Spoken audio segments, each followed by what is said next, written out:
오늘 주신 하나님의 말씀은 고린도후서 5장 1절에서 10절까지의 말씀입니다. 만일 땅에 있는 우리의 장막집이 무너지면 하나님께서 지으신 집, 곧 손으로 지으신 것이 아니요 하늘에 있는 영원한 집이 우리에게 있는 줄 아느니라. 참으로 우리가 여기 있어 탄식하며 하늘로부터 오는 우리 처소로 덧입기를 간절히 사모하노라.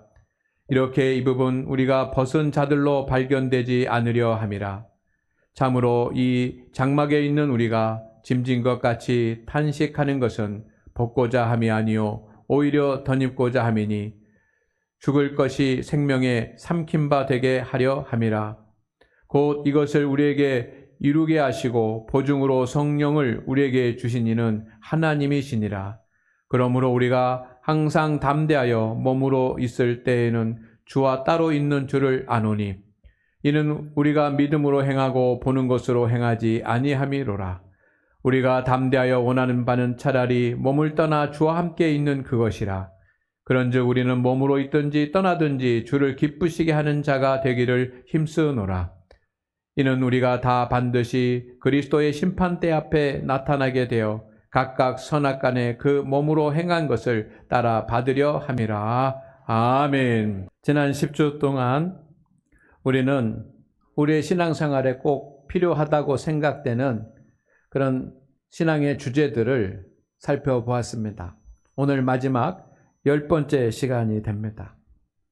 성경의 진리들을 정리해 놓은 것을 교리라고 부르는데 그 교리들 중에 우리의 신앙을 더 든든히 할 수 있다라고 생각하는 10가지 주제들을 오늘까지 묵상을 합니다.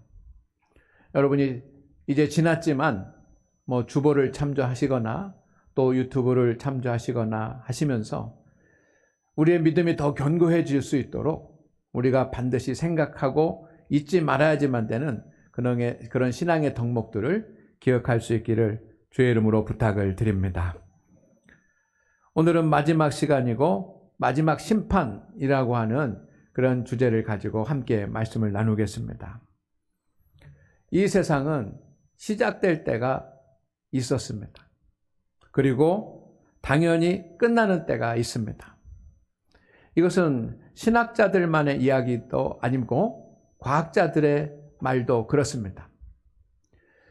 성경에는 하나님이 세상을 창조하셨다고 하니까 세상의 시작이 있는 것이고 과학자들은 아주 우연한 기회에 어떤 우주의 폭발로 인해서 이 우주가 시작됐다라고 하니 그것도 시작의 시점이 있다라고 보는 겁니다. 그리고 우리 믿음의 사람들은 역사의 종말이 올 거라고 성경을 근거해서 말합니다. 그러나 과학자들은 다른 어떤 자연적인 기준이나 또 과학적인 그런 원리의 방법, 그런 결과 이런 것을 추론하면서 이 세상에는 종말이 올 수 있다라고 하는 것에 대해서 말하고 있습니다. 그러니 이 세상은 시작할 때가 있고 당연히 끝나는 때가 있습니다. 그것을 종말이라고 말합니다. 그 종말의 때는 예수님께서 공중에 재림하시고 그리고 그 공중에 재림하신 주님께서 마지막 심판을 하심으로 시작이 됩니다. 지금 사람들은 그런 사실들을 믿지 않을 수도 있습니다. 우리 믿음의 성도들도 주님의 재림, 또 마지막 심판, 이것은 아주 먼 일이라고 생각할 수도 있습니다. 그러나 우리가 죽음을 맞이해 보면 이 모든 것이 다 사실이구나 라고 하는 것을 알게 될 것입니다. 그래서 오늘 1절 말씀에 이렇게 되어 있습니다. 만일 땅에 있는 우리의 장막집이 무너지면 하나님께서 지으신 집, 곧 손으로 지은 것이 아니요 하늘에 있는 영원한 집이 우리에게 있는 줄 아느니라. 지금은 믿지 않고 지금은 의심하고 지금은 알지 못하지만 내가 죽음을 맞이하게 되면 그때는 천국이 있었구나. 또 이 세상에 마지막 때가 있구나 라고 하는 것을 알게 된다는 것입니다. 그것은 단순히 지식적으로 아는 것이 아니라 눈으로 보아서 아는 것이고 또 그 천국에 참여함으로 알게 되는 것입니다. 오늘 하나님 앞에 예배하는 우리 성도 여러분, 인류의 역사에는 종말이 있고 또 주님의 심판이 있습니다. 그런 증거 중에 하나가 뭐냐면 우리 사람은 모두가 다 죽는다는 것입니다. 이 세상에 마지막 심판이 있는데 그 마지막 심판을 우리는 성경 속에서만 알 수 있습니다. 그러나 마지막 심판이 반드시 있습니다. 그 증거가 모든 사람은 다 죽음을 맞이한다는 것입니다. 여러분, 사람은 건강하게 살고 싶고 행복하게 살고 싶습니다. 오래오래 살고 싶습니다. 그러나 모든 사람은 다 죽습니다. 저도 그렇고 여러분도 그렇고 우리 모두가 다 그렇습니다. 우리가 생각을 안 하고 지내지만 반드시 사람의 인생에는 끝이 있습니다. 그것을 육적으로 보면 장막의 집이 무너지는 것이라고 표현을 합니다. 1절 말씀을 다시 보겠습니다. 만일 땅에 있는 우리의 장막의 집이 무너지면 이라고 되어 있습니다. 땅에 있는 장막의 집이 무너지면, 장막의 집이 무너진다라고 하는 것 정말 적절한 표현이라고 생각이 듭니다. 우리의 육체가 무너지는 것을 집이 무너지는 것으로 그렇게 표현을 합니다. 사람의 몸은 신비합니다. 때로는 아프기도 하고 다치기도 하지만 성도 여러분, 다쳤던 것이 회복이 되고 아팠던 것이 치료가 되기도 합니다. 그러나 세월이 지나면 늙어가고 세월이 지나가면 연약해집니다. 내 몸이 연약해지고 내 몸이 나이 들어가는 것을 사람들은 슬퍼합니다. 왜냐하면 그것을 몸으로 느낄 수 있기 때문입니다. 그러나 사도 바울은 그렇게 이야기합니다. 우리의 겉사람은 낡아지나 속사람은 날로 새로워지도다. 성도 여러분, 우리의 육신이 약해지고 우리의 몸이 나이 들어가는 것을 슬퍼하지 말고 우리 속사람이 더 강건해지는 하나님의 사람이 되기를 주의 이름으로 축원을 드립니다. 속사람이 젊고 건강하면 노인이 아닙니다. 어른이 되는 줄로 믿습니다. 그래서 죽음은 육신의 장막이 무너지는 것이다 라고 표현을 합니다. 그러나 죽음의 본질은 영혼이 몸을 떠나는 것입니다. 이것이 죽음의 본질입니다. 몸의 기능이 다하면 죽는 것이 아니라 우리의 영혼에서, 우리의 몸에서 우리의 영혼이 떠나가면 우리는 죽음을 맞이하는 영적인 존재입니다. 우리는 주님으로부터 보내심을 받았습니다. 주님이 우리를 세상에 보내주셨습니다. 이것을 믿으십니까? 그런데 이제 다시 우리가 주님 품으로 돌아가고 천국으로 돌아가고 하나님의 나라로 돌아가는 것이 죽음입니다. 그러니 우리는 슬퍼할 것이 아니라 오히려 죽음을 감사하고 하나님 앞에 영광을 돌려야 할 것입니다. 하나님, 내가 이 세상에 보내주신 이가 하나님이신데 이 세상 복되고 은혜롭게 살다가 주님 부르시니 주님 감사합니다 라고 하는 그런 마음으로 하루하루를 살아야 될 줄로 믿습니다. 그러나 이 죽음은 내 스스로가 결정할 수 있는 것이 아닙니다. 죽음은 오직 하나님의 계획 가운데서 이루어지는 것입니다. 그래서 욥기 1장 21절에서 이렇게 말했습니다. 이르되 내가 못돼서 알몸으로 나왔은즉 또한 알몸으로 그리로 돌아가올지라 주신 이도 여호와시요 거두신 이도 여호와시니 아멘. 알몸으로 왔다가 알몸으로 가는 겁니다.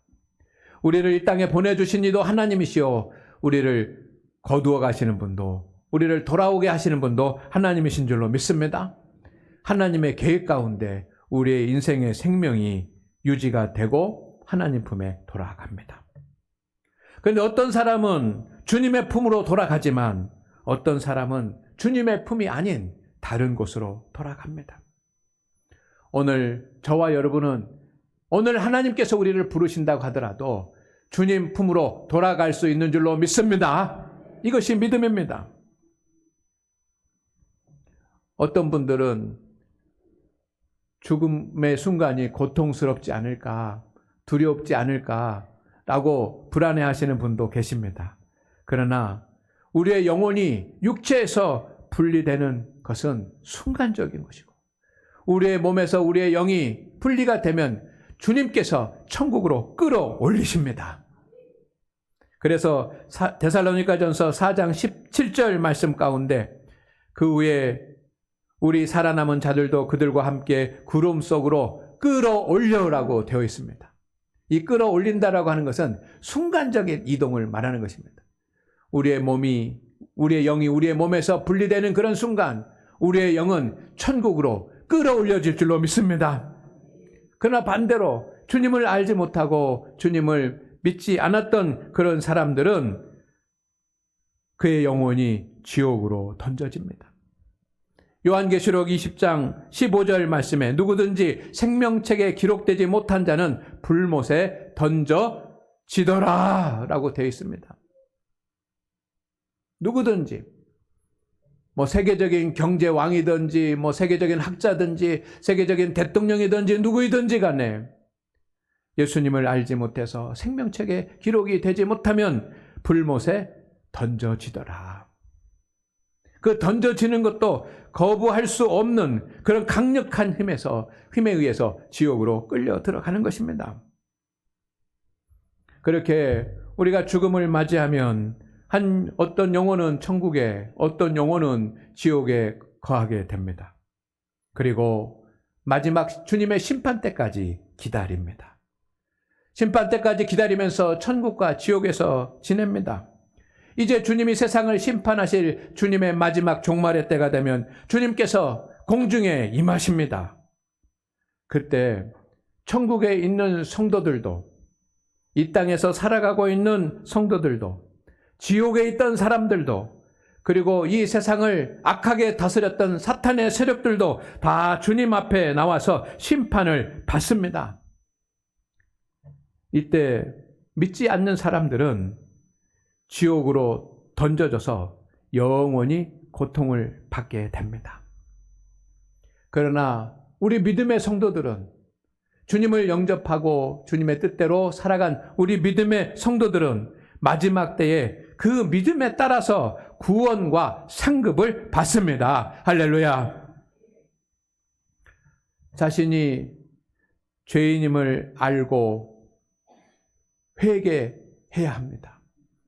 이것이 믿음의 사람이고 구원을 받을 수 있는 조건이 되는 것입니다. 성도 여러분, 우리는 주님 앞에 내가 죄인인 것을 알고 주님 앞에 나와서 통회했습니다. 누가복음 5장 32절 말씀을 보시기를 바랍니다. 내가 의인을 부르러 온 것이 아니라 죄인을 불러 회개시키러 왔노라. 우리는 주님 앞에 나올 때 손들고 주님 앞에 천부의 의지 없어서 손들고 회개하고 통회하고 나왔습니다. 그리고 우리는 주님을 영접했습니다.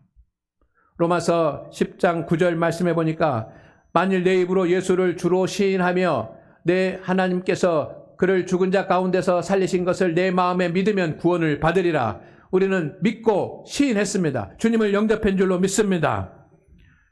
그 믿음으로 이 심판의 때에 회개하고 주님을 영접한 그 믿음으로 저와 여러분은 구원을 받아서 영생을 누리게 될 것입니다.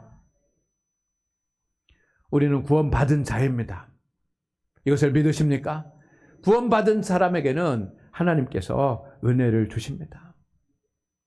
그런데 성도 여러분, 우리 중에는 주님을 영접했는데도 주님의 은혜를 누리지 못하는 그런 성도들이 있을 수 있고, 또 내가 주님을 영접했는데 주님의 은혜를 누리지 못할 때가 있을 때도 있습니다. 그것은 어떤 이유겠습니까? 그것은 우리가 철저히 하나님 앞에 온전하게 회개하지 않았기 때문입니다. 진정으로 회개하고 온전히 주님을 영접했다고 한다면 하나님께서 그에게 은혜를 주십니다. 은혜를 주십니다. 능력을 주십니다. 말씀을 주십니다. 성령을 더하여 주십니다. 우리는 주님 앞에 나와서 하나님의 은혜를 받습니다. 주님의 능력을 받습니다. 하나님의 말씀을 받습니다. 성령의 충만함을 받습니다. 이것이 주님을 영접한 사람들에게 일어나는 하나님의 역사입니다. 그런데 때로는 우리가 주님을 영접하고 믿고 살아가는데 하나님의 은혜, 능력, 말씀, 성령의 충만함을 받지 못할 때가 있습니다. 왜 그렇습니까? 그것은 회개의 문제와 관계되어져 있습니다. 철저하게 회개해야 합니다. 우리에게 채우시는 분은 하나님이십니다. 그러나 그 하나님은 우리의 것을 비워야, 나의 죄를 비워야 채워주십니다.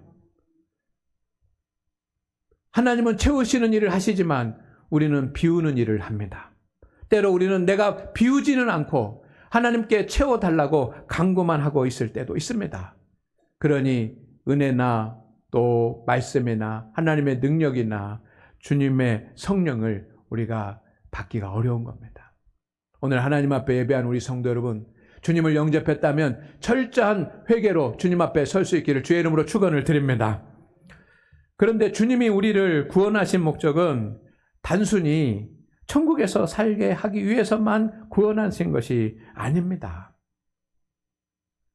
주님께서 그렇게 우리를 사랑하시고 십자가에 달려 우리의 죄를 대속해서 죽으셨습니다. 그리고 구원의 길을 열어주셨습니다. 그런데 자, 이제부터는 너희가 모두가 다 이제 천국에서 살아라 라고 하는 단지 그 이유만으로 우리를 구원해 주시고 우리를 하나님의 자녀로 삼아주시고 그 하나님의 인간이 되셔서 십자가에 달려 죽기까지 하셨겠습니까?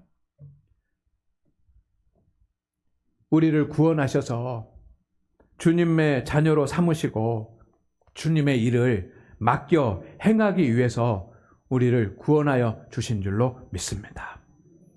마태복음 25장 14절에서 15절 말씀 가운데 보니까 주인이 타국에 갈 때라고 하는 말씀이 있습니다. 주님이 부활 승천하셔서 천국으로 가셨습니다. 그리고 우리에게 제자들에게 사명을 맡겨 주셨습니다. 그런데 모든 사람에게 모든 제자들에게 직분 그 재능대로 사명을 맡겨 주신 줄로 믿습니다. 단지 제자들을 불러서 제자로 삼으시기만을 위해서가 아니라 주님의 일을 맡기기 위해서 그들을 제자로 삼아 주셨습니다. 하나님께서는 세상을 아름답게 창조하셨습니다. 온 우주를 창조하셨습니다. 그리고 그 아름다운 우주 가운데서도 그 중앙에 에덴 동산을 만드셨습니다. 그리고 그 에덴 동산에 아담과 하와를 지으셔서 에덴 동산에 아담과 하와가 살게 하셨습니다. 하나님이 결국은 아담과 하와를 중심으로 해서 에덴 동산도 만드시고 세상도 창조하신 그런 것처럼 보입니다. 그렇다고 한다면 단지 하나님께서 이 세상을 창조하시고 에덴 동산을 그렇게 만드시고 그리고 아담과 하와를 창조하셔서 단지 에덴 동산에서 아담과 하와가 잘 지내고 즐겁게 지내고 행복하게 지내게 하기 위해서만 그 에덴 동산을 만드셨겠느냐라고 하는 겁니다. 그것만은 아닙니다. 하나님이 지으신 모든 세상을 잘 관리하고 다스리도록 하기 위함도 있는 줄로 믿습니다. 하나님은 우리를 구원하여 주셨습니다. 단지 구원만 하신 것이 아니라 우리에게 주님의 사명을 맡겨주셨습니다. 지난 주간도 여러분은 열심히 가정에서 일하셨고 직장에서 일하셨고 또 주님의 일도 감당하셨습니다. 모든 것이 다 주님께서 맡겨주신 일입니다. 내 가정의 일도 주님께서 나에게 맡겨주신 사명이고 직장의 일도 사명이고 세상에서 하는 일도 사명이고 또 주님의 교회에서 하는 일도 사명입니다. 주님께서 맡기신 그 가정, 주님께서 맡기신 세상의 일, 주님께서 맡기신 교회의 일 우리가 잘 감당하면 그 일을 잘 감당한 충성된 성도들은 그 믿음대로 그 행하는 믿음대로 하나님께 상급을 받습니다. 이것이 마지막 심판의 때에 일어날 일입니다. 그래서 믿음의 성도는 항상 믿음으로 행합니다. 7절 말씀을 보겠습니다. 다 같이 읽습니다. 시작. 이는 우리가 믿음으로 행하고 보는 것으로 행하지 아니함이로라. 아멘. 고린도 교회 성도들에게 사도 바울이 편지를 쓰면서 우리 믿음의 사람들은 눈에 보는 것으로 행하는 것이 아니고 믿음으로 행한다고 말합니다. 왜? 주님이 재림하실 것이고 주님 앞에 설 것이고 주님이 앞에 섰을 때 우리 주님은 모든 것을 판단하시고 주님이 상급을 주실 것이기 때문입니다. 세상을 살다 보면 많은 시련과 환란이 있습니다. 그리고 좋지 않은 그런 환경들이 있습니다.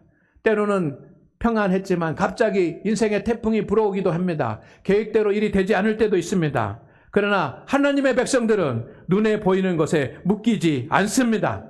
세상에 환란이 있고 시련이 있고 세상에 환경이 좋지 않아도 그것에 방해받지 않습니다. 눈에 보이는 것들에 의해서 그의 인생이 실패하지 않습니다. 육적인 사람들은 눈에 보이는 상황만 봅니다. 그렇기 때문에 부정적이고 절망적일 때가 있습니다. 육신에 속한 사람들은 자신의 안목만 있습니다. 그래서 그 안목에 따라서 슬퍼하고 낭망합니다. 왜냐하면 인간의 안목이 아무리 뛰어나다고 하더라도 부족하고 또 불안전하기 때문입니다. 성도 여러분, 그러나 믿음의 사람들은 눈에 보이는 것으로만 하는 것이 아니라 믿음으로 살아갑니다. 하나님의 말씀을 붙잡고 기도합니다. 하나님의 도우심을 받습니다. 하나님께서 지혜와 능력을 주십니다. 그래서 육신의 사람들은 두려움과 실수 가운데서 살아가지만 믿음의 사람들은 항상 담대하고 형통한 줄로 믿습니다. 한 주간도 눈에 보이는 것으로 사는 것이 아니라 믿음으로 사는 여러분이 되시기를 주의 이름으로 축원을 드립니다. 그렇게 믿음으로 살아가면 하나님께서 이 세상에서의 상급도 주시고 하나님의 마지막 날 심판의 때도 큰 상급으로 더하신다는 것입니다. 믿음으로 살면 합당한 하나님의 상급이 있습니다. 믿음으로 살기를 원하신다고 한다면 첫째, 여러분 주님과 함께 있는 시간을 사모하시기를 주의 이름으로 축원을 드립니다. 8절 말씀에 이렇게 되어 있습니다. 우리가 담대하여 원하는 바는 차라리 몸을 떠나 주와 함께 있는 그것이라 라고 되어 있습니다. 처음 교회 성도들은 이 세상에서 상상할 수 없는 많은 핍박과 환난과 고난을 당했습니다. 그들은 경제적으로도 가난했고 신분적으로도 종과 노예가 많았고 그들은 예수님을 믿는 것 때문에 수많은 핍박을 당했습니다. 순교를 당하는 사람들도 있었습니다. 그러나 오늘 말씀해 보니까 그들은 담대했다라고 했습니다. 그들의 믿음이 흔들리지 않았습니다. 그들의 믿음은 용기가 있었습니다. 그들의 마음은 예수님 때문에 굳건했습니다. 소망하는 것이 있기 때문입니다. 그것은 뭐냐면 주님과 함께 있는 그것이라. 그러면서 예수님을 믿다가 믿음을 지키다가 차라리 순교하여서 주님과 함께 있는 것이 더 복되다라고 생각을 하는 겁니다. 그 말이 차라리 몸을 떠나 주와 함께 있는 그것이라. 지금 내가 죽더라도 주님과 함께 있는 것이, 지금 내가 순교하더라도 주님과 함께 있는 것이 내가 원하는 바라고 고백을 하는 겁니다. 어떤 것입니까? 주님과 함께 있는 것을 간절히 소망했다는 것입니다. 오늘 성도 여러분, 믿음의 성도는 세상이 주는 유익보다 하나님과 함께하는 시간을 원합니다. 여러분이 하나님과 함께하는 시간이 있기를 주의 이름으로 축원을 드립니다. 매일 주님과 함께하는 시간, 그런 시간이 있기를 소망합니다. 우리는 그러기 때문에 주님과 함께 있기 위해서 새벽 기도로 모이고 가정 예배를 드리고 말씀을 읽고 주일날 주신 하나님의 말씀을 묵상하는 것 아니겠습니까? 우리는 하나님의 은혜를 사모합니다. 여러분에게 하나님의 은혜가 충만하기를 소망합니다. 하나님이 주시는 능력과 복이 있기를 주의 이름으로 축원을 드립니다. 하나님께서 주시는 권세를 받기를 소망합니다. 그런데 그것을 사모하면서도 우리가 받지 못하는 이유가 또 있습니다. 그것은 주님과 함께하는 시간이 없기 때문 아니겠습니까? 주님과 함께하는 시간이 있어야 주님이 주시는 것도 받을 것입니다. 하루에 10분도 주님과 함께하는 시간이 없다고 한다면, 주님 앞에 십자가 바라보고 무릎을 꿇고 주님 앞에 엎드려서 주님과 함께하는 시간이 없다고 한다면 여러분, 주님으로부터 받지 못할 것입니다. 제가 신앙생활을 하면서 또 목회를 하면서 경험하는 이 경험치는 우리가 얼마나 하나님과 함께하기 위해서 시간을 보내야지만 우리가 믿음이 흔들리지 않고 설 수 있을까라고 하는 것을 제 경험치로 보면 적어도 하루에 1시간은 주님 앞에 머무는 시간이 있어야지만 됩니다. 말씀을 읽든지 기도를 하든지 또 예배를 드리든지 어떤 것이든지 하루에 1시간은 하나님 앞에 나와서 주님과 함께하는 시간이 있어야 우리의 영혼이 살아나게 됩니다. 여러분은 주님과 함께하는 시간이 얼마나 됩니까? 일주일에 주일 예배 드리는 것만으로 한다고 한다면 너무 부족하지 않겠습니까? 한 30분부터 시작해 보시기를 주의 이름으로 부탁을 드립니다. 오늘부터는 하루에 30분이라도 하나님과 함께하는 시간을 가져보십시오. 주님께서 은혜를 주시고 말씀을 주시고 능력을 주시고 하나님의 권세를 더하여 주실 줄로 믿습니다. 두 번째는 믿음으로 살아가기를 원한다면 주님을 기쁘시게 하는 일에 힘쓰십시오. 9절 말씀입니다. 다 같이 시작. 그런즉 우리는 몸으로 있든지 떠나든지 주를 기쁘시게 하는 자가 되기를 힘쓰노라. 아멘. 오늘 장로님 기도하실 때 사나 죽으나 살아있으나 죽으나 라고 하는 기도를 하셨습니다. 우리는 잘 압니다.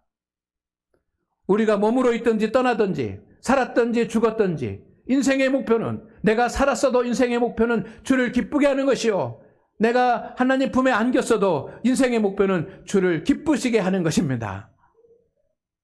처음 교회 성도들은 사나 죽으나 주님을 기쁘시게 하는 삶을 살기를 원했습니다. 믿음의 초보는 자신을 기쁘게 하기 위해서 신앙생활을 합니다. 위로받기 위해서, 하나님의 능력을 받기 위해서, 하나님의 축복을 받기 위해서 여기에 집중합니다. 그러나 온전한 믿음의 성도는 하나님을 기쁘시게 하기 위해서 신앙생활을 합니다.